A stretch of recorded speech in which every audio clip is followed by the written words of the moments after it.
had a lovely letter from your general practitioner who clearly was struggling, for want of a better word, in his description of what he felt I could offer you. So I wonder, could you tell me what you went to him about? Yeah, I've been diagnosed with PCOS about 5 months ago, and I really wasn't sure about my diet, and I've been feeling really tired. What I want to know is, because I'm a vegetarian, I'm also on a gluten-free diet, whether the foods I'm eating are making me feel really tired and really flat, what I can do. And he was also really concerned about my weight management as well, so I want to know if that's an issue. Okay. Yeah, so I do eat pizza and stuff like that. I've got two things that I want to just recap on. The vegetarianism, first off. You obviously exclude meat and fish as well? Yes. What about eggs and milk and dairy things? I do have soy milk and some dairy. Do you eat eggs? Yes. And with regards to the gluten-free, what made you start a gluten-free diet, Ella? Well, my friend suggested that it would help me, and also I thought if I eat gluten-free, it would help reduce the weight, because I know with my symptoms and stuff, it's not good for me to gain weight. So that's what I've been trying to do, is manage it. Let's wind it back a bit. Let's talk about PCOS.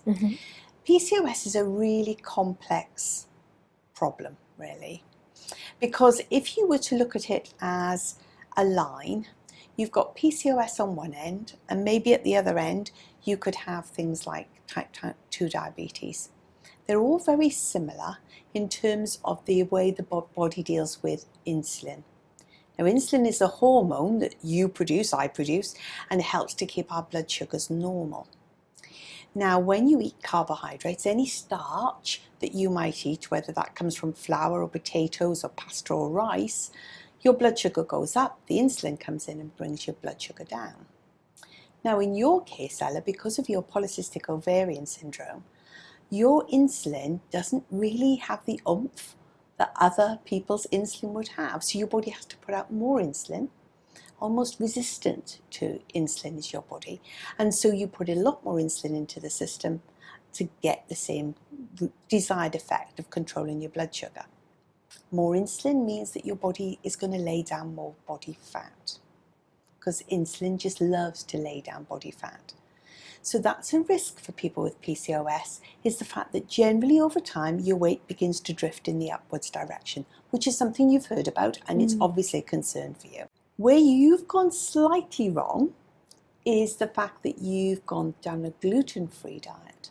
Now, the trouble with a gluten-free diet is it's taking the protein out of any cereal that you eat. It's not taking away the carbohydrate. So the diet that you've been eating on a regular basis is very rich in carbohydrate. So that means your body's pushing out even more insulin, which then makes your weight gain drift even further upwards.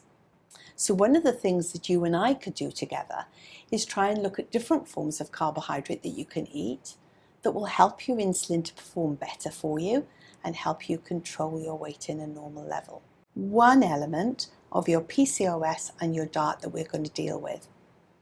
The other element, of course, with PCOS is the fact that you've been having lots of heavy bleeding, I expect, with regards to your periods, and I note that you've been on different types of treatment to help control that. Yeah. But that means you see that you've been losing some blood, and as a result of that, your iron level will be leaking away from you, in addition to the fact that you're vegetarian. So if you don't eat meat, one of the biggest sources of iron is meat in the diet. So you've got to get your iron from other sources like pulses, like some dark green vegetables or eggs. And so you are having to get your iron from other sources and therefore need to maximize that to make sure that your iron levels are good and maintained. We can talk more about iron containing foods and all the rest, or we could talk more about the carbohydrates and some different forms of carbohydrate you could take to help with regards to the weight management. What would be your feeling for which one you wanted to work on? I think I probably want to work on my weight and not putting on weight, so probably like my diet, and in terms of maybe eating too much carbs, maybe what I can replace carbs with. that there are 3 possible things that you could start to look at, Ella, in terms of making some changes going forward. So we've got our 3 targets, which are to switch to low glycemic index carbohydrates, to include more protein in your diet on a regular basis, particularly around pulses, which beans, lentils, etc. And then thirdly, to try and improve the feelings of satiety through including more protein, but also using vegetables as well to help boost your satisfaction with food. How does that sound? I think that sounds good. Yeah, Good. I think I can do it. Mm-hmm. Okay then. And have you got any more questions you'd like to ask? Just one more question. The doctor talked about my weight a lot. He thought it was an issue. I just want to know, do I need to lose weight straight away?